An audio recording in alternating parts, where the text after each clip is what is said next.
Hi everyone, this is Nick Pollock here from Roar Lions Roar. While you're here, be sure to like this video, subscribe to the channel, and hit that alert bell so you never miss any of our new content.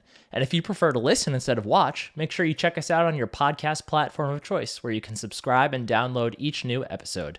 Thanks for watching and thanks for listening. Go State! Hi everyone, welcome to this edition of Roar Lions Roar. I'm your host, Bill DeFilippo, joined tonight by my co-host, Nick Pollock. Nick, what's going on? Nothing much. I hope you can't hear my dog who decided to start barking literally when we pressed record. So little inside baseball for all of you. After I hit the record button, or whoever is hosting hits the record button, it has this little countdown: 5, 4, 3, 2, 1, and then obviously you get going.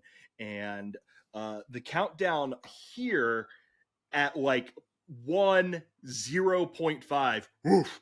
And I just hear Nick's dog in the background, so I'm very interested to see how that comes out in post. But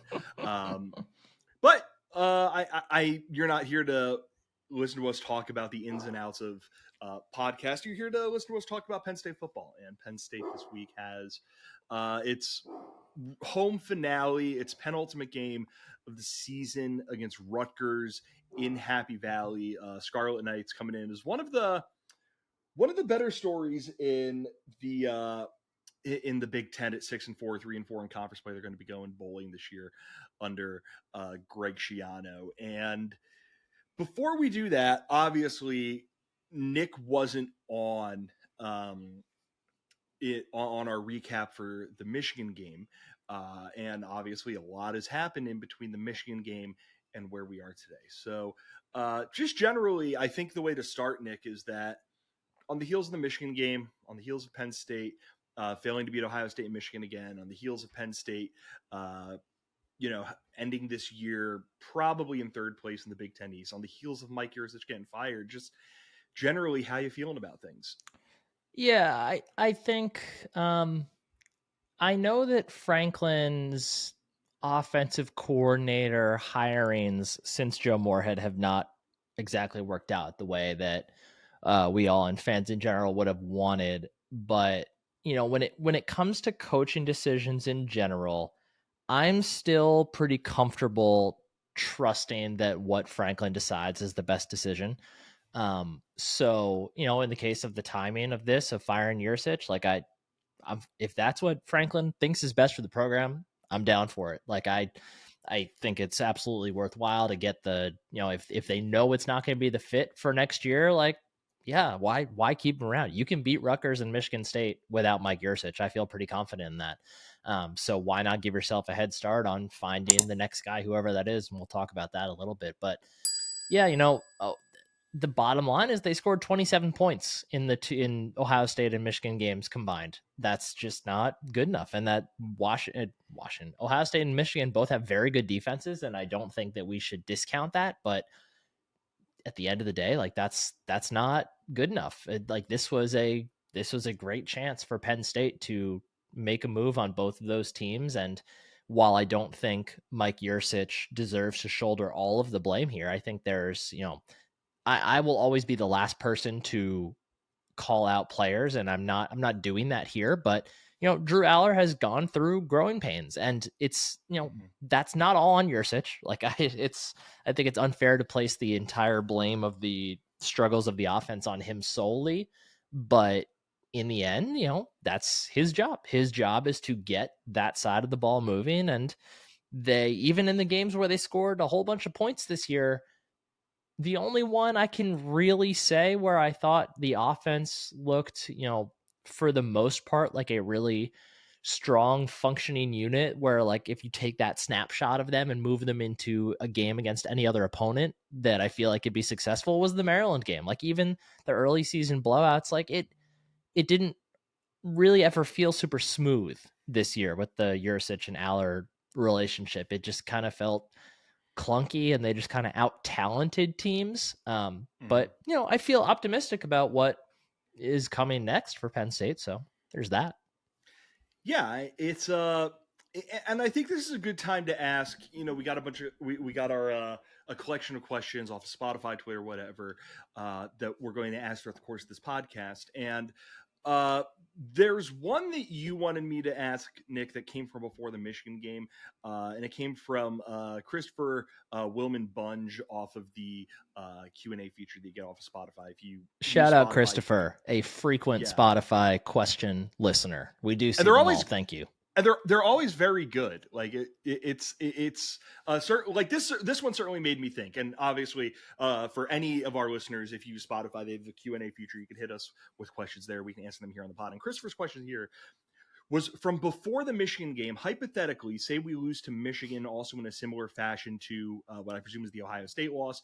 If that happens, who do you fire, or at least give the credit/blame of the loss of the game on, and why? And Nick, despite the fact that this question goes back a bit, you wanted me to bring this up, and you wanted us to have the back and forth with this question.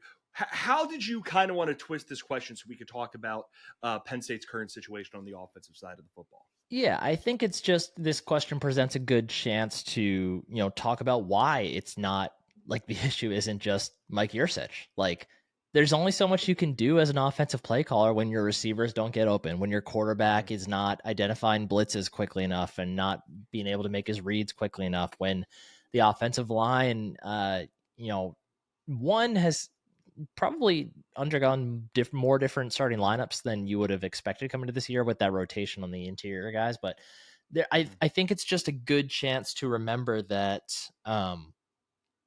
Yurcich is just one piece of this, and that when a team loses, like, it's not as easy as just saying, like, we need to fix that one thing and we're good. Like, firing Yurcich, like I said, in this scenario, fine, cool, do it. If that's what you think is best, go for it. But you need to, like, there are still more questions that I think James Franklin needs to be asking about the personnel on that side of the ball, as well as of his position of his position coaches. Like, I think it's worth asking Ty Howell, like, why haven't we seen Theo Johnson or Tyler Warren really seemingly take any strides as blockers? Like, I know their strength is catching passes, but, like, why haven't we seen them grow really at all as blockers, helping out the offensive line? Like, I think it's fair to ask Jawan Sater, like, why are we seeing Nick Singleton so consistently getting taken down by the first guy? Like, what happened to that little shimmy and burst that we saw last year? Like, I think there's more to it than just, the play calling was bad. And I think that's an important thing for Penn State fans, but fans in general, to remember and consider. Yeah, there's no one. Like, I don't expect that Penn State's going to suddenly come out, put 70 points on Rutgers, and we're all going to sit here like furious, going, man, if only Franklin fired Mike Yurcich sooner, than they would have beaten Michigan. They would have this. Like, Yeah. I think that I'm fine with getting rid of Yurcich, because I thought he absolutely had his flaws as an offensive play caller. I thought just in general, his feel for situations wasn't great. It felt like he so frequently needed to go to smoke and mirrors, needed to go to something that wasn't, you line up your guys, we line up our guys, let's go play some football and see what happens. Mm-hmm. And it always seemed to me like he never had an especially great grit on Drew specifically. This is a really some food for thought I want to put out there. His best offense at Penn State came when he had a 39th year senior quarterback who could basically get up there and go boom, boom, boom. Here's every single thing that's happening. I'm setting my protections. I see this blitz. I see what they're showing there. Let's go out and let's do it. Don't think that, even though I thought Drew Allar was going to have plenty of growing pains, I don't think your offense should have a considerable fall off in terms of being able to function on anything other than talent, just for that one reason. Yeah. And it that makes you wonder about, like, what was he doing with Allar? Why is is this just who Drew Allar is, or was he not being coached up properly? All these sorts of things. And I want to read a couple of quotes that James Franklin gave earlier this week that I think do a good job of summing up some questions that I have. Because Franklin's one of those guys, he will never explicitly say what he is thinking, or he will rarely explicitly say that he was thinking, but he's really good at leaving like that trail of breadcrumbs. And I was thinking a lot about that quote from after the Iowa game where he said, I had to remind Mike to not get bored with what was working, but that sort of thing. Here are two things he said earlier this week. I think you guys have heard me come in and talk, whether it's openers, whether it's third down, whether it's starting fast, all those things are things that we've had lengthy discussions about and how to plan for. But a lot of times when we got to the games, either we did not call the games that way or we did not execute the games the way we intended them to. And then he talked about kind of the way that they've moved the offense around. That quote came from our pal Daniel Gallen over at Penn Live. This comes from the Onward State Sports Twitter account. Franklin talked about the offense being more collaborative with Jawan Sider and Ty Howell splitting the offensive coordinator duties and Danny O'Brien kind of taking on the QB coach role. Obviously, we'll find out for sure on Saturday, but I've been pleased with the process and how the coaches have handled it. And I think it's very easy to read this as Franklin throwing Mike Yurcich under the bus. Like, don't get me wrong. I think there is certainly an element there of, boy, Franklin was pissed at Mike Yurcich. And he is making it known without explicitly saying, boy, I am pissed at Mike Yurcich. But, Nick, it certainly seems to me in listening to this stuff about Franklin that there were elements, again, we're going to take what he said and run with it. When it comes to Yurcich's feel for calling games, when it's Yurcich's desire to stick to a game plan and what was kind of thought out as the best way to win this football game, whether or not it was actually the best way to win this football game or not is a completely separate thing, but whether or not this was going into this game, this is how we want to attack. And whether it was the willingness to talk and come up with something and work together as a head coach, offensive coordinator, and all the various position coaches, voices, etc., who are involved in things. So when I look at why did Penn State lose to Michigan, I'm now hearing and seeing this stuff, and we've seen in games, Nick, Penn State, offensive line, it's a pretty good unit, but it's not like an elite unit. The wide receivers have their issues, more than enough issues with the wide receiver core. You have how Aller looks. You have the fact that Nick Singleton seems like he's kind of stalled out. And it's like, when you put that stuff with the stuff that Franklin is saying that is more behind the scenes, it's almost like, how could you have not fired this guy? Yeah. And yeah, like to your point, like there's certainly like a bit of like gamesmanship from Franklin here, like trying to basically like throw Yurcich under the bus a little bit, but also like, to ease the minds of the masses almost. It's like, it's saying like, hey, it's fine. Like we solved the problem. Going forward, we'll be better. But yeah, the analogy, and before I get into the analogy, actually, this is the risk you take, I think, when you're a program like Penn State. When you let me preface this by saying that even like with the benefit of hindsight, I have zero issue with the hiring of Mike Yurcich. I think it was a great move at the time. I thought it was absolutely the right decision. It does illustrate the risks of hiring someone who has not called plays before himself. Because, when he was at Oklahoma State, Mike Gundy was calling the plays.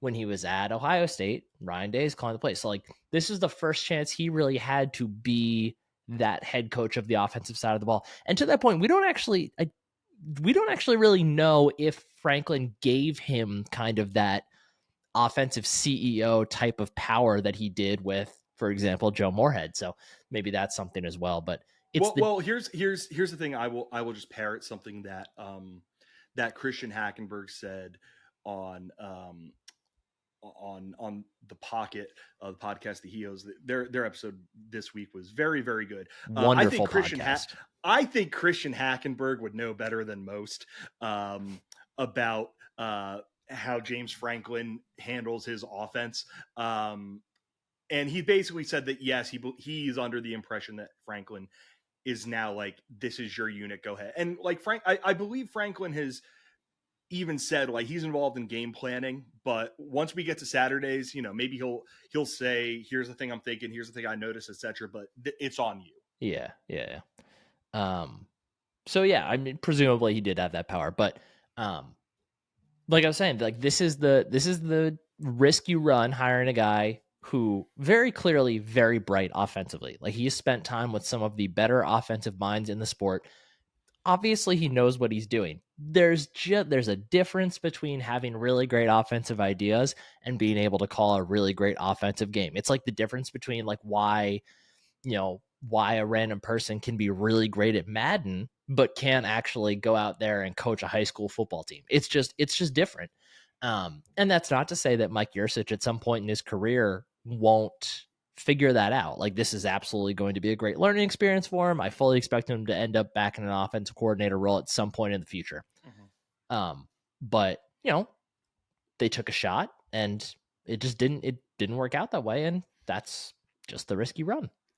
Yeah, it's worth remembering at the time that, like, and this is something I believe Bill Connolly tweeted.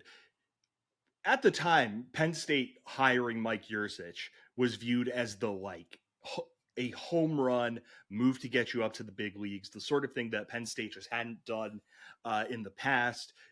Cutting ties with the guy in Kirk Shiraka, whose name will come up later on this podcast, and replacing him with, a guy with Yurcich's pedigree was viewed as like, oh, they're serious. They're really going to go out there and do something. And it just never fully came to fruition. It came to a point where Penn State reached kind of that ceiling that a lot of people, myself including, I think you're also in this, Nick, think that Penn State just kind of has while Michigan and Ohio State are playing at this level. But now Yurcich is gone. Franklin's going to go out and he's going to try and get himself a new offensive coordinator. And Matt and I did a little bit of talking about this on Sunday. Nick, I want to get just your thoughts, your early thoughts before we really, before there's any like real reporting out there of like Franklin's interviewing this person, the flight tracker shows that Penn State has a plane going to Salt Lake City, Utah, like all these sorts of things. As of right now, 5:58 p.m., Thursday, November 16th, 2023, who do you want Penn State to hire as its offensive coordinator? Oh man, it's a tough question. Well, here's an assumption I'm going to make. You pointed out in Yurcich that you thought a big flaw of his was he had never called plays before. Do you think that is something that like you have to have called plays in order to be the person that James Franklin goes out? Like, do you think that if someone who has never called plays before at the college, NFL level, whatever, they immediately have to be taken off the list? I don't think it's a non-negotiable. But I would think that Franklin would, after this experience, would perhaps just use it as a stronger data point than normal. I do think the exception to that would be Joe Brady. But of course, in the time since then, Joe Brady is now going to be calling plays for the Buffalo Bills. So, and he did call. He was the play caller for the Panthers when he was there. Yes. And sorry, let me rephrase. Good experience calling plays. He wasn't put in a position to succeed. No, he was not. I will just put that there and wait for Matt to listen to this podcast and then get mad at me. But no one involved with the Carolina Panthers has been put in a position to succeed since Cam Newton left. So I think he would be the exception even before I think the news of him becoming the interim Buffalo Bills offense coordinator does muddy things up a bit because he's going to have when you're a position coach. Yeah, when you're a position coach, it's a lot easier to go out and interview for a job like offense coordinator somewhere else. But when you are in charge of the offense for a team that has playoff and Super Bowl aspirations, that's a time suck, and it's a time suck you got to deal with, especially for him, because like maybe there is a world where he is interested in that Penn State offense coordinator job, but he has always been seen as somebody who has, NFL aspirations, right? Like he made the jump for a reason. So if he can put on a good performance here as the Bills interim OC, he's looking at potentially having that job going forward, or maybe an OC job somewhere else. So I don't see that as a possibility anymore, honestly. And one thing I think is just worth mentioning is that the final game for the Bills, their final regular season game, is on January 2nd. This is assuming the Bills don't make the playoffs, which suddenly does look like it's a fairly likely. It's definitely possible. right now, final game of the regular season, Sunday, January 7th. This isn't like certainly isn't the only thing motivating Franklin, but I'm pretty sure the national championship game is the day after that. The early signing period for football is December 20th to 22nd. I'm not sure when national signing day will be, sometime in February, but like that would be, it wouldn't be like a gigantic risk, but there is a risk of basically saying we're just not going to have an offensive coordinator for the next 2 months with games left on our schedule, with the early signing period, and with 15 bowl practices that could theoretically be part of trying to get this offense ready going into next season. Yeah, the bowl practices are the biggest thing. I think we've heard a lot of, we've heard Franklin say how much of a benefit it was to hiring Manny Diaz, basically right away so he could be around for those bowl practices and see the bowl game and all that stuff. So I do think that they will try to hire someone before that. I think if it ends up being this drawn out thing, maybe Brady comes back into play. But again, like if he's if he if he's not successful enough with the Bills, then there's also a question of like, is that the guy you want anyway? So I for a lot of reasons, I think Brady's off the table now. Of course, the common name we've been hearing now is Joe Moorhead, getting that reunion back. And, my feelings on this are basically when his name first came up, there was a lot of people saying like, oh, well, how's that going to work with Al? Or he's nothing like Trace McSorley. I don't care about that at all. I think Joe Moorhead is his best skill is understanding his offensive personnel and knowing how to use it effectively. You really think he's not going to figure out how to use a kid with a rocket for an arm, like to make his offense better? I don't believe that for a second. Like I'm sure he would still have Drew Aller do some things running the football, like in the way we saw him do against Michigan last week. But I think the notion that Joe Moorhead needs this like Trace McSorley type dual threat is ridiculous, and I don't think accurate at all. So from that regard, I think the marriage would be totally fine. I think it would be good from a recruiting standpoint because they could go out there even before he gets installed as the OC again. You could very easily point back to the 2016 and 17 season and say, hey, look at what we did with this guy here. Like you can be a part of bringing this back to Penn State. So I think for a lot of reasons it works. I can't say that it would be like have me head over heels excited, I guess, because there's an element of like, I mean, we did this before, and it's not like what Joe Moorhead did was perfect against those teams that Penn State uses as the measuring stick, Ohio State and Michigan. Like there were a lot of issues in those games too, like the way they were unable to finish off the 2017 game, that absolutely comes to mind.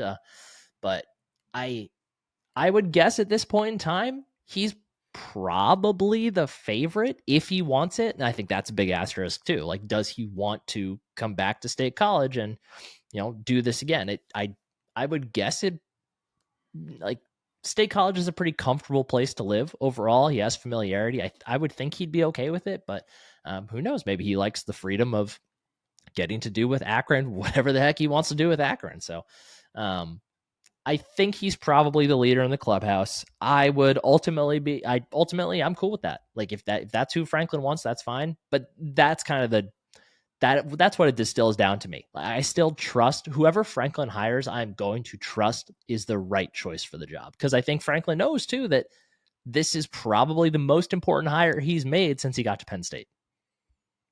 Yeah, I think it's worth mentioning. Akron has been really bad under Moorhead, and I'm not sitting here saying it's Joe Moorhead's fault that they've been bad. Certainly a program that is not used to having success on the football field. 2-9 on the year. They actually lost to Eastern Michigan on Tuesday night in double overtime to move to 2-9 and the season against a pretty good Ohio. So they have team. a double overtime and a 4 overtime loss on their resume this year. That's brutal. Yeah. So if Moorhead wanted to come back, I'm sure everyone would be happy about that. Again, going to something Christian Hackenberg said, he made a lot of really good points about how Moorhead just knows how to take his guys, put them in positions to succeed, and build up their confidence in that. And I think build up your confidence is just such an important thing with Howard right now. But it's weird because I think if you're trying to think of this as like a home run, swing for the fences, statement of intent hire, I don't necessarily know if getting the band back together does that, especially off of, with respect to Moorhead, how his 2 head coaching stints have gone for, again, a lot of reasons outside of his control necessarily. But if they bring Joe Moorhead back, my only concern would be it has to work right away. Yes. He is not getting any sort of grace period. And which isn't even to say like, oh, if that first year doesn't go great, at least he can worry about that second year when he gets a guy. No.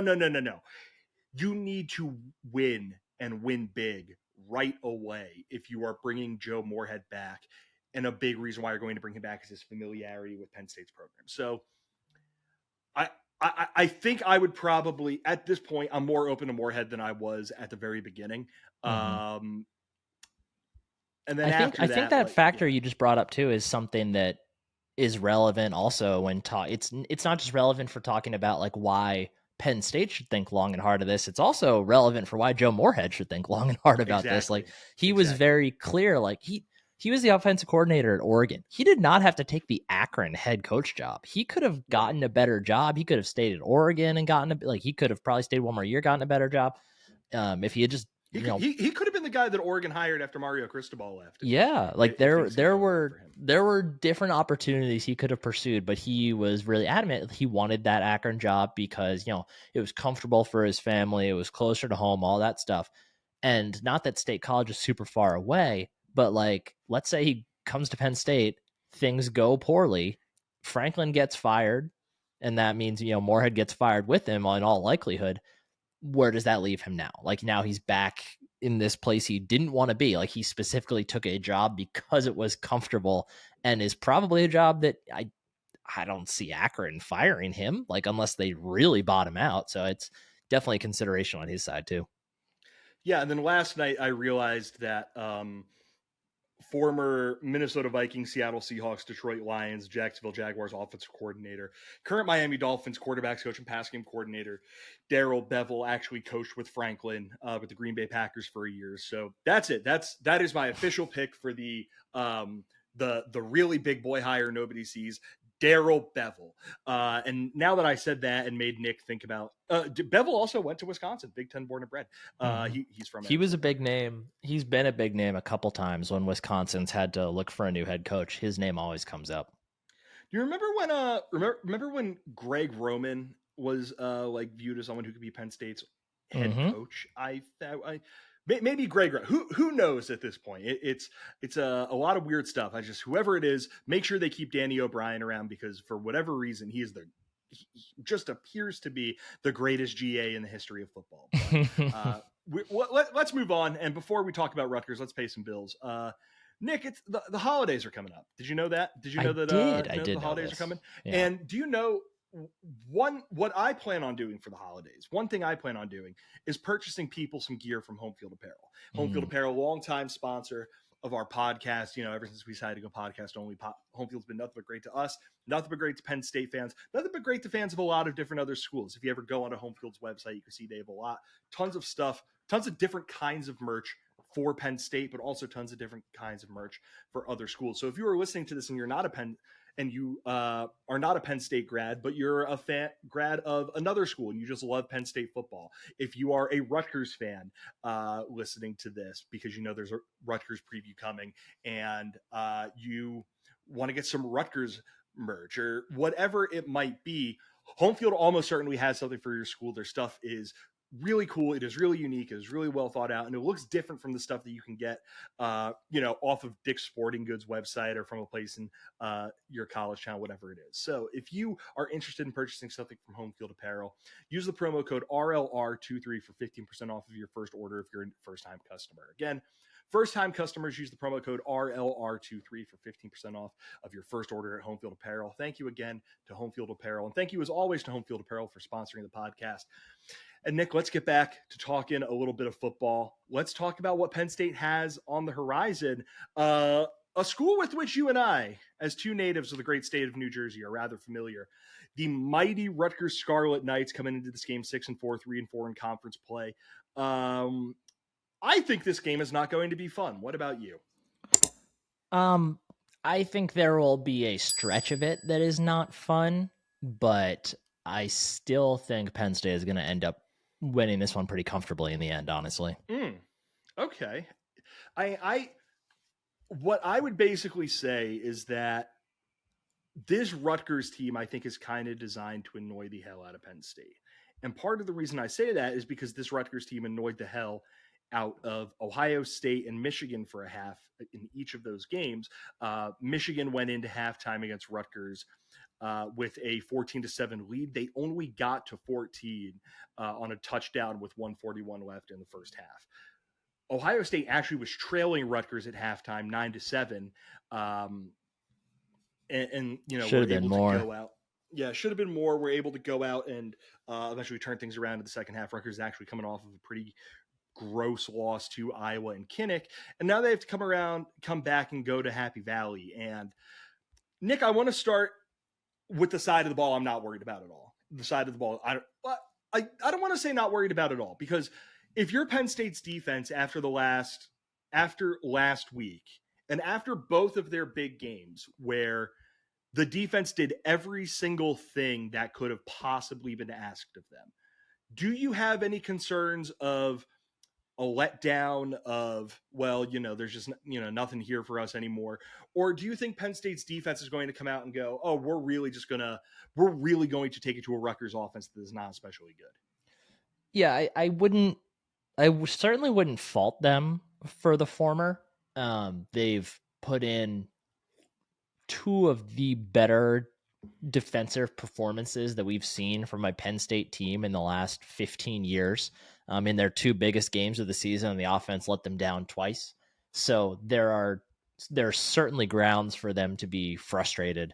But Manny Diaz does a pretty good job of keeping that group motivated and, you know, keeping them hungry. And I don't see this as a group that is going to be likely to do that. I think they take pride in the fact that they are one of, if not the best defense in college football. And I think they are going to see on tape, they're going to see Garrett Wimsatt's deficiencies as a quarterback.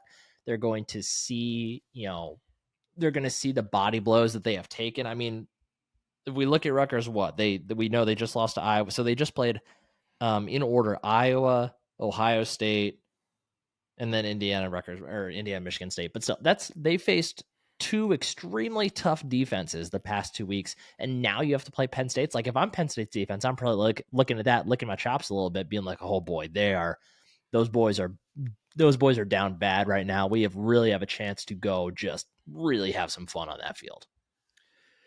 Yeah, the thing with Rutgers is that you look at what they are. Well, first, what they are as a team: 52nd in SP plus, 93rd offensively, 21st defensively, 77th in special teams.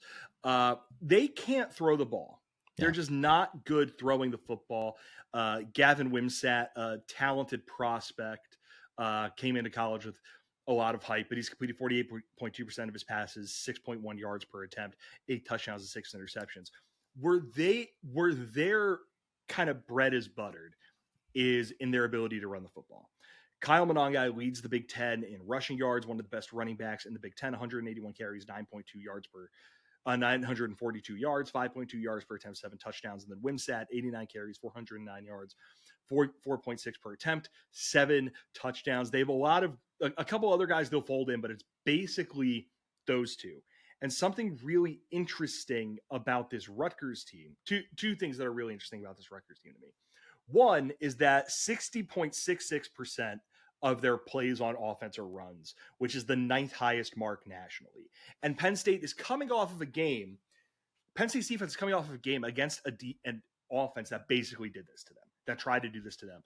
And now they'll have to deal with a couple of body blows. They'll have to kind of get up for this game in a way that might be difficult, but they know what's coming. They know how to play against this. Their 4.3 yards per attempt for Rutgers are 57th nationally. So it's not like they're a great team on those situations. The big worry is Wimsatt running. Mm-hmm. The one thing I will point out, I will throw a bit of an asterisk on.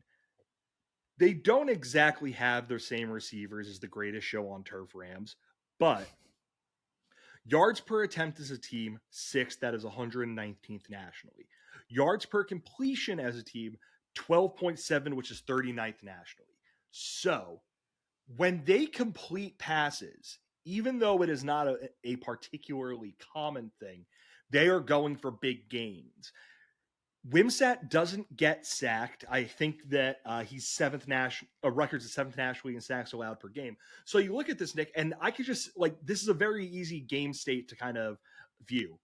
Penn State bottles up the run and does not allow any sort of threat to get beaten in the passing game. And I don't see how Rutgers can potentially score points here. Yeah, that's kind of where it comes down to for me. Like I don't see the path for them. I'm sure they'll break a run here or there. Like they did a really fun fumble Ruski play with Monangai against Ohio State. I'm sure they'll try something like that in this Cool. game. But it's Penn State's corners are good enough that they can leave those guys on islands and trust them and basically say, hey, if you want to score points, go ahead, complete a deep ball on our corners. Like I think Penn State should be more than happy to do that. They should be more than happy to tell one of the safeties or the linebackers, like, hey, your job is to watch Wimsatt. Your job is to spy him this entire game. Do not let him run and let everybody else just focus on Monangai and their other running back. So, like, it's the formula seems pretty simple to me. And I think the thing that will keep it from being like last week against Michigan is that while Rutgers defense is good, it's not quite at that Michigan level. And I don't think the Penn State offense is going to leave the defense out to dry quite as much with, really quick 3 and outs where they're just rushing back onto the field the second after they sit down. So I think the Penn State defense is going to have a pretty easy time controlling the Rutgers offense. Yeah, and to move to the other side of the football, I'm even if Yursich was still here, even if there wasn't that kind of upheaval, I'm still a bit concerned. And it's because Rutgers defense, again, 21st in defensive SP plus. Their run defense at about 3.8 yards per attempt, which is tied for 35th nationally, is good. Their pass defense, despite the fact that they are 108th in sacks per game, is awesome. They are third in yards allowed per catch at 9.8. They are fifth in yards allowed per attempt, which is at 5.7. They are 13th nationally in opponent passer rating. And their defensive front, Aaron Lewis and Mohamed Toure, are very, very good football players up front. They're the guys that are going to be, they're the guys Aller has to keep an eye on early and often. And then their secondary, Flip Dixon and Shaquan Royal, are both really good players. But I'm concerned here, Nick. But at the same time, you look at how Rutgers' pass defense works, and you look at how their pass defense worked against Michigan and Ohio State. J.J. McCarthy, 15 for 21, 214 yards, a touchdown, and no picks. Kyle McCord, 19 for 26, 189 yards, 7.3 yards per attempt, 3 touchdowns and a pick. Okay, but not okay, but not stellar games for those guys. I think Penn State's just going to lean entirely on its running game here, and they're going to ask Aller to do as little as possible. And I don't know if I love that, because then if you need Aller to do something, he has spent the whole game not being put in a position to do anything. But I really do think this is going to be one of those games where they lean on Katron Allen and Nick Singleton above everything else. Yeah, I think it's going to be a lot of Katron. I don't think they're going to phase out the passing game too much. I'm just expecting it to be very run heavy and very play action heavy. Okay. I'm not expecting a ton of just straight up dropbacks from Aller in that regard. So that's what I'm expecting to see. I think the big thing here is that I'm not expecting the offense to have to travel the field all that much. And I think that's the Mhm. differentiator here. I think the defense and the special teams units for Penn State are going to be able to set them up with shorter fields more often than not. And there's only so much. Rutgers defense is fantastic. It's a great unit.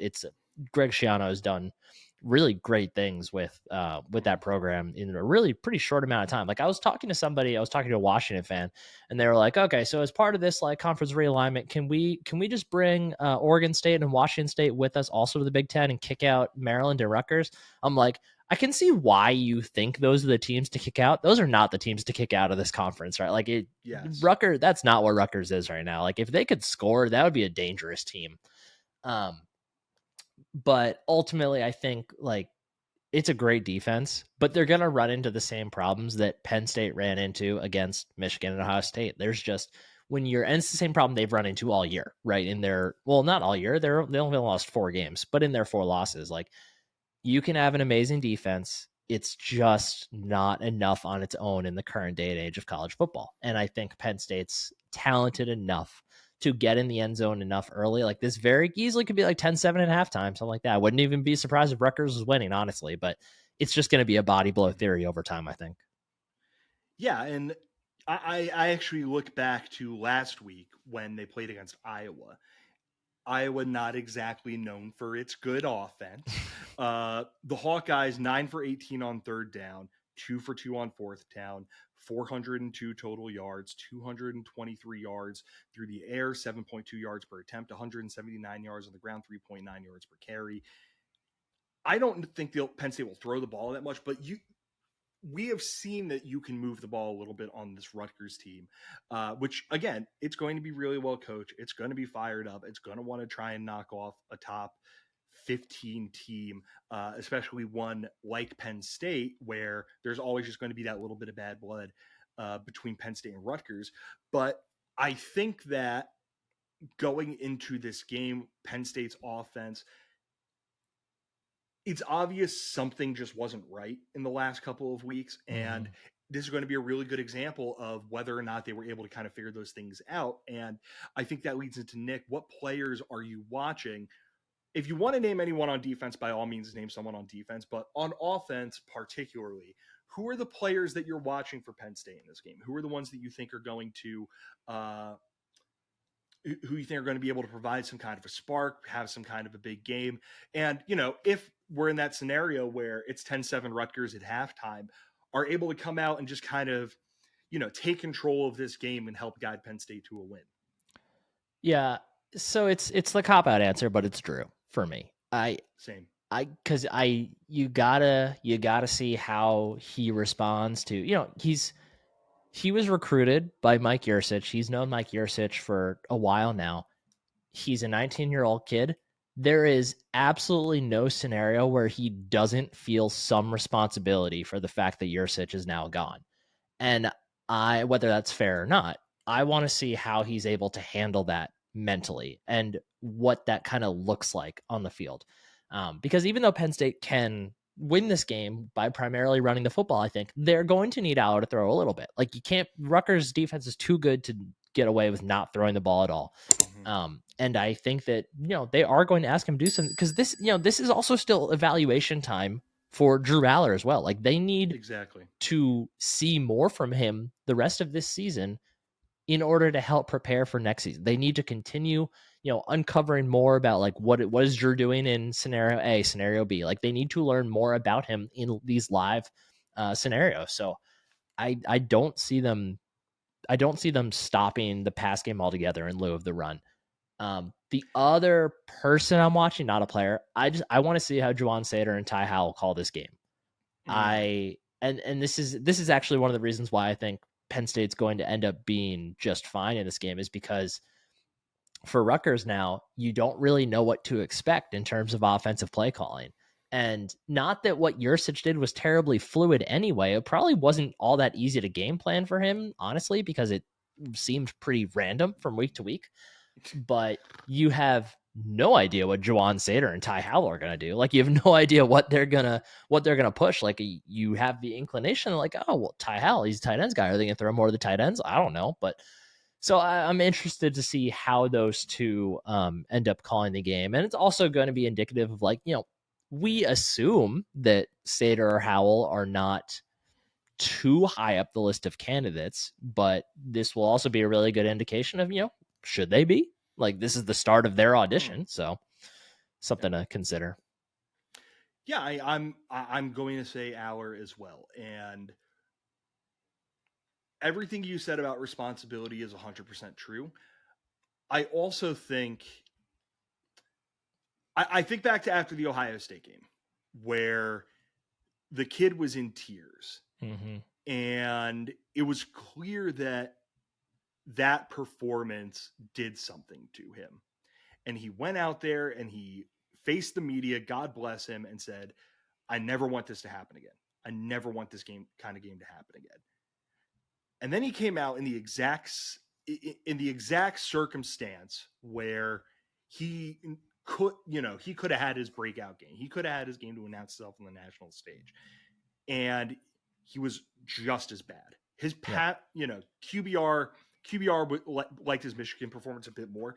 Passer rating against Ohio State 88.9, passer rating against Michigan 87.2. By passer rating, he basically had the same game. Mm-hmm. And what I will say is that Franklin thinks highly enough of him that he made it a point to say Drew made very clear he wanted Danny O'Brien around, and he wanted Danny O'Brien to be kind of there in the foxhole with him. And Penn State just fired the offense coordinator who recruited Drew, brought him along, and they are now going to hire a new offensive coordinator based not totally, but in part off of his performances in those two games. And the kid has to bounce back. He has to. Not saying he will. I'm saying Yeah. he has to. Mm-hmm. Like, right now, he is in the portion of his season where he has to show to himself, to the coaches, to the fans, to other teams, and to NFL people, I'm coming next season. And this is an opportunity for him to start that against a really good passing defense. And I really just want to see what he does there with all of this out there. And I'm also, the other guys I'm going to point out are Theo Johnson and Tyler Warren. Like you mentioned, Ty Howell coming in. He's now going to be a much larger role in the offense. Hopefully that means the tight ends having a much larger role in the offense. Hopefully that means to, Franklin spoke a lot about the need to get Drew in rhythm and call games in such a way to get him in rhythm. Tight ends are a really big part of that. So I want to see if those two guys can end up going out there and having big roles and help Drew as he tries to lay the foundation for next season. And start by laying the foundation this weekend against Rutgers. Noon kick on FS1, final game of the season, senior day in Beaver Stadium. Penn State's entering this one as a 20-point favorite. Total is 40 and a half. If I'm not very good at math, but I think Vegas would probably have this as something like a 30-10 Penn State win. I don't have the SP Plus number up. Nick, what do you think? I assume you're going to pick Penn State to win. Final score, what are you thinking on this one? I actually really like 30-10, honestly. I think that's pretty indicative of how I think this game's going to go. I think Rutgers is going to find a way to get in the end zone in the first half. I think Penn State probably comes out to a relatively slow start. Like I said before, I wouldn't be surprised if halftime is like 10-7, 13-7, 13-10, 16-10, something like that. But I think as we move into the fourth quarter, move to the late third quarter, fourth quarter, I think it's just going to be too much for Rutgers. Their defense is going to be asked to do too much. I think Penn State's going to be able to, start to move the ball in bigger and bigger chunks as the game wears on. And ultimately, I do think they end up around 30-10, maybe 27-10, right somewhere around there. Yeah, I was thinking 27-10, 27-13, something in that area. Like, God, we didn't mention it again, but the fact that goddamn Kirk Shiraka is their offensive coordinator, like everything about this game is just so absurd. Happening after Yurcich got fired, happening at home, second game in a row where Penn State is going to be playing at home. They haven't done that in a Big Ten game this season. First time is the very end. of their Big Ten slate. I actually want to go. Last year they had it for Minnesota and Ohio State. So back-to-back games at home after like the home crowd really gave it to this team in a way that they've just never gotten before. And now they have to go Can back we also out. can we call the tunnel seating a bona fide failure now? You know what?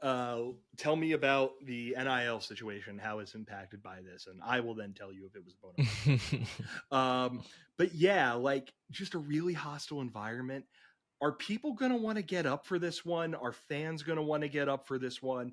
Are the players going to have a hard time getting up for this one? You know, does Kirk Shiraka know a thing or two about Penn State just because he had been here? Probably, but I don't know if that'll be enough. But yeah, I think it was one of those games where it's way too close for comfort at halftime. Penn State ends up winning something like 27-13. And, you know, we just don't feel great about it. But Penn State coming out and really, you know, it's also a stage for them to come out and, you know, bring the hammer down on a worse team. So hopefully they're able to take advantage of that. And I think now is a good time to wrap up the pod by just going through a couple of listener questions. And we got these again off of that feature on Spotify. If you use Spotify, there's that Q&A feature. Go in there, ask us some questions. We'll get them in for future editions of the pod. And we're going to start with a question from Lauren Brantingson Matz. I'm 11 minutes into this podcast. Appreciate your thoughtful approach. Thank you, Lauren. Nick, please say thank you, Lauren. Thank you. That said, how does breakdown in quote unquote process or player development or fourth down calls or even coach selection not fall on Franklin? And it's a really good question. And I'm going to, before I give it to Nick, I want to read a quote that Franklin gave that I think kind of sets the table for all of this. He gave this yesterday. He said this a few times over his tenure. I want a head coach of the offense. I want a head coach of the defense. I want a head coach of special teams. I want them to approach it that way. And then he says, ultimately, I'm responsible for all of it. And I think that's important because, Nick, I think that highlights that all of these not big picture things are not necessarily on Franklin, but they are on guys who are handpicked by Franklin to do them at the very highest level. And I basically liken it to, you know, there's a CEO at my day job. It's not the CEO's, it is my fault if I make a mistake, but it reflects on the CEO of the company. And that, to that end, like I don't necessarily think it's on James Franklin if, you know, Tyler Elston doesn't develop the way that Manny Diaz is trying to get him to develop or something like that. But the question is James Franklin hiring the right people, putting people in the right positions to succeed so they could then filter that stuff down to the players? Yeah. And, you know, as you were kind of saying, like he as he said at the end of his quote, like that ultimately falls on me. You know, it does. Like it's his job is to ultimately take responsibility for everything that happens in your program. This is not a subtweet about Jim Harbaugh. It is, you know, that's his job. That's his role. Like if there's a breakdown in, you know, if there's a breakdown in process like that, whether or not, it doesn't matter that he's not the one that was calling the offensive plays. Like it's his program. Like there's, it's not as cut and dry as say like the NFL, where like when you're in the NFL, like you are really only worried about game day. Like you have so many more coaches to help handle development and all that. You have a front office who's, you know, primarily the ones bringing in players. Whereas in college, like you are everything. You're the GM. You are, you know, you are 5 coaches in one because you're limited on the number of guys you can have. Like there's so much more responsibility. So it's understandable why, you know, we do pass off the blame for some of these things from Franklin directly, but ultimately, you know, it is his job to fall on that sword. And he does. Like more often than not, I really do think he does. He does a bit. I think he has a bit of a reputation as being a guy who doesn't necessarily do this, but I do think he's one of those guys. right immediately after a game, he's not always immediately after a loss. Shockingly, he's not always the nicest guy in the Yeah. world and the most cuddly and most clear-eyed guy in the world, but he is usually pretty good at basically saying like, "Listen, I take responsibility." I can't remember what after the Ohio State game specifically was an example of that, but I know there was an example of that after the Ohio State game. Yeah. And and then in terms of like going forward on fourth down, when to call timeout, it's like, yeah, obviously that's gonna be his decision in the moment. And he's always owned that. Even, even after the to this point, I still don't really understand why they went for two after that touchdown against Michigan. I mean, I do. I get what he explained, but it was not a good explanation. But he still owned it. Like he didn't pass it off and say like that was Mike's call or something like that. Like he's always owned that stuff. And it's I the answer to the question I think basically is like, it does fall on him, because that's his job. He hires the guys who are supposed to carry out his message and, his ideas and all that stuff. But, um, I mean, there's obviously nuance to it at the same time.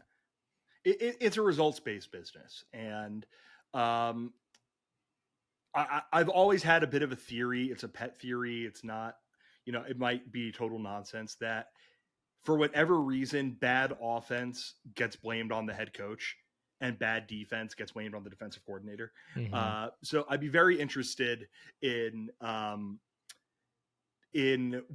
we'd be talking about this game if Penn State lost it, or how we'd be talking about things if Manny Diaz was just the guy who got fired and Penn State lost their big games, 56-49 or something like that. So, yeah, I also think in terms of criticizing Franklin, there are a lot of things that he has gotten right over the years. Hiring Manny Diaz was a stroke of genius. Keeping Brent Pry around was a stroke of genius. Hiring Joe Moorhead was a stroke of genius. The way that they recruit, the way that they get the most out of their players, the way that they send guys to the NFL, the way that, there was one clip in particular after the Michigan game where I think he was walking off with Vega Ioane and a fan was screaming some stuff at Franklin, and Vega in that moment seemed like he was willing to run into the stands and lose a scholarship for Franklin. And I think it speaks a lot to a coach when you still have players who are willing to fight for you like that. But again, at the end of the day, That's not even to mention all these done, helping to help improve NIL, get more money yeah, flowing in for behind the the scenes stuff. stadium. Yeah. And again, results-based business. He doesn't turn the results around in the next couple of years. He doesn't get the result right with this coordinator hire. He's going to be on a hot seat. But I think a lot goes into this. And Lauren, again, thank you for your question. It's a really great question. I think that there are ways where blame falls at Franklin's feet, but I also think there are a lot of ways that it doesn't. And those are just worth mentioning. Kind of going off of that, a question from Noah Fleck. Do you think James Franklin will ever take Penn State to the next level? He has the talent, but his stupid play calling cost them. I love your guys' podcast so much. Noah, thank you for the kind word. Nick, please say thank you to Noah. Thank you, Noah. It's such a tough question because I'll just kind of flat out say it. As Penn State is currently constructed, as Penn State operates as a football program, I think there are always going to be things that make it hard for them to get to that very next level because of some of the teams that are on that next level. Ohio State and Michigan, two in their division. You look at the college football playoff rankings as of today. Washington and Oregon are the top five right now. Is Georgia, Ohio State, Michigan, Florida State, Washington. Top six, Oregon. 2, 3, 5, and 6 are all about to be in the same conference as Penn State. And I think I wouldn't be surprised if Washington and Oregon come back to earth a little bit next year. But I think there are ways that it would be hard for just about anyone to take Penn State to the next level. I don't necessarily put it on, respectfully, no, I don't necessarily put it on play calling because I do think Franklin gives, head coach of the offense, head coach of the defense. But yeah, Nick, we're here. We get this. It's a question that pops up all the time to one extent or another. But Franklin and getting Penn State to the next level, what are your thoughts on it? Yeah. So obviously there are jobs that are, tougher. Let's say Indiana, really, really tough football job. Akron, really, really tough football job. In the kind of the tier where Penn State is, like you're not one of those bottom feeder teams, but you're like you, there's a tier. There's a tier there. In terms of the schools in that tier that Penn State is now in, because before Franklin, they were not in that tier. They were worse than that. He has elevated them. There's a very good argument to be made that he has had the most difficult job in college football when you consider the expectations of the fan base, the fact that they have two of the best programs in college football history in their division, when you consider that they are directly recruiting against those two programs and then are consistently having to, watch those recruitments they lost play out right in front of their eyes. When you consider the lack of buying into NIL right away by, a lot of other people around the program, like there's a really good argument to be made that he has had, with all those things combined, the fan expectations that come with that, because fans expect Penn State to beat Ohio State every year. Like that's an expectation. It's a really, really tough job. And I think that's absolutely a factor here when you talk about, like, can he take them to the next level? I think it's important to first recognize that he has taken them up at least 2 levels from where they started, and that the last step is always the hardest. And there's, even though it might not look like it, all of the things that go into making Penn State more and more like Ohio State, more and more like Georgia, more and more like those top teams are still happening. Like NIL is improving more and more. Stadium is getting, the stadium is getting more and more, money poured into refurbish. The Penn State's blue chip ratio, for those of you unaware, I believe Bud Elliott started it a while back now, but basically it's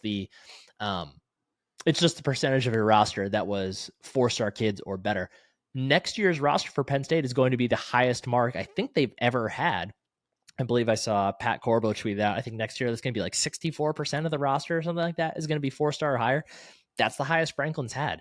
And like, it's really easy to look at the season and be like, well, I mean, they weren't even close to being Ohio State and Michigan. It feels like we're further away than ever. But at the same time, like everything else about the program is still improving. And when you factor in how far behind Penn State was when James Franklin got here in basically all of those things and how much progress he's made, I'm not willing to write off yet that he can take them over that last hump. And then we're not even getting into the fact that the sport is about to change drastically. Like the 12-team playoff is going to change everything about college football. Like you now, like 2 losses, when you're Penn State, you have 2 losses, you're a playoff team. Like there is so much more leeway now. And as we see with every playoff system in every sport, if you can get in, you have a shot. So the whole calculus of the question is even about to change drastically. So I don't see a reason why James Franklin can't be that guy. I can't sit here and say definitively one way or the other. Like it's perfectly possible that Franklin, is at his ceiling and that somebody else is going to be able to, come in here, take the great work he has done, build on it, and then smash through that ceiling and find a new one. But I'm not willing to sit here and write off that he can't be the one right now. Yeah, my basic stance on it is that James Franklin, when he loses, when he plays games again as an underdog, he tends to lose those games. When he plays games as a favorite, he tends to win those games. And I don't have the answer to this.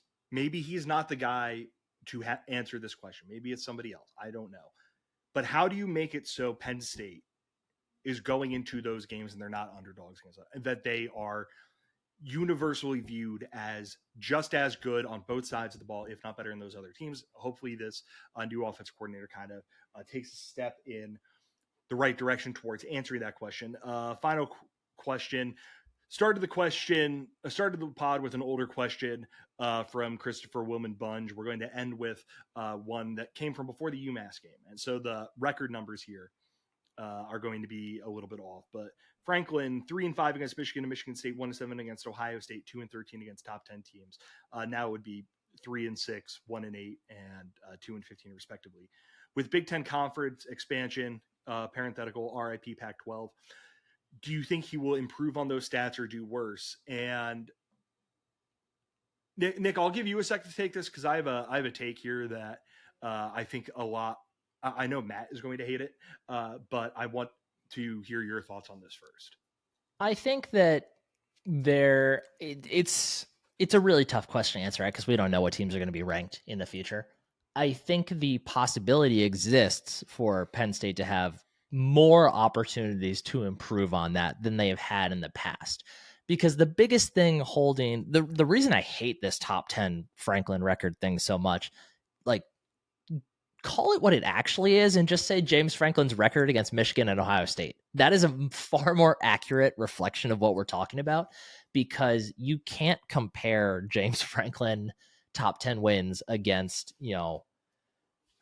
somebody in the Big 12 top 10 wins, right? Because every year there are teams that start in the top 10 at the end of the year and end up not even ranked at season's end. And whoever beat them still got a top 10 win by doing that. Penn State's top 10 games are almost exclusively against Michigan and Ohio State, and they come in October and November when there's no question who the top 10 teams are, really. Like, there's nobody getting a top 10 win over USC this year, for example. Like, that is not I don't care that they were ranked number 7 at one point. That's not a top 10 win, and it shouldn't be billed as such. So I think they will have more opportunities to get those wins simply because there are more good teams in the conference going forward. And I think that the chances are higher that you have a Washington or an Oregon or a UCLA ranked in the top 10 at season start. And Penn State, with the expanded teams in the conference, there's going to be more Big Ten games earlier in the year. And I think Penn State will have more opportunities to play those teams that are, I'm going to refer to as fake top 10, or at least, not quite top 10. So I think just the number of chances will expand against teams that are not Ohio State and Michigan, who are, consistently some of the best teams in college football. Yeah, and one thing that I think college football fans need to prepare themselves for is that those records still might not look great for a team like Penn State. They're going to get worse for Michigan and Ohio State and Oregon and et cetera as well. Yeah. Because I think it's very possible that the Big Ten just kind of turns into a meat grinder for all intents and purposes with the caliber of teams coming in. So, like, I think it's going to be very possible going forward that the 12th, 15th best team in college football is a Big Ten team that goes 8-4.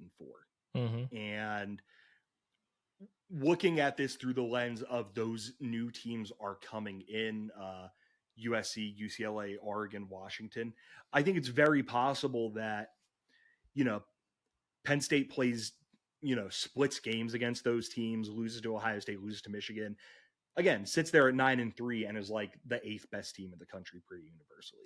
Mm-hmm. So I think that a lot of talking about this stuff going forward is going to take an adjustment period for all of us, myself, yourself, Nick, all of our listeners, etc., where we have to figure out what college football is going to look like after this year and whether,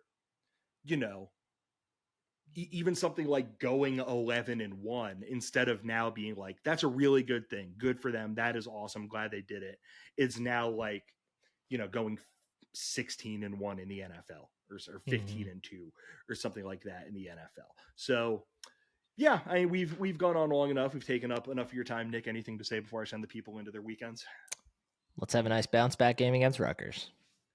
Yeah, and I don't disagree with Nick. Thank you, everyone, for listening to this edition of the pod. As always, make sure you go and subscribe wherever you go and get your podcasts, Apple Podcasts, 5-star review, Spotify, 5 stars, send us a Q&A there. Head on over to YouTube, look up Roar Lions Roar. We're over there. Subscribe to us, hop into the comments, talk ball with other folks there. Follow us on Twitter at RLR Blog. And one last time, I want to thank Home Field Apparel, our sponsor. If you were a first-time customer, use the promo code RLR23 for 15% off of your first order. One last time, thank you very much for listening to this edition of Roar Lions Roar. For Nick Polak, I'm Bill DeFilippo. Take care, everyone. Go State.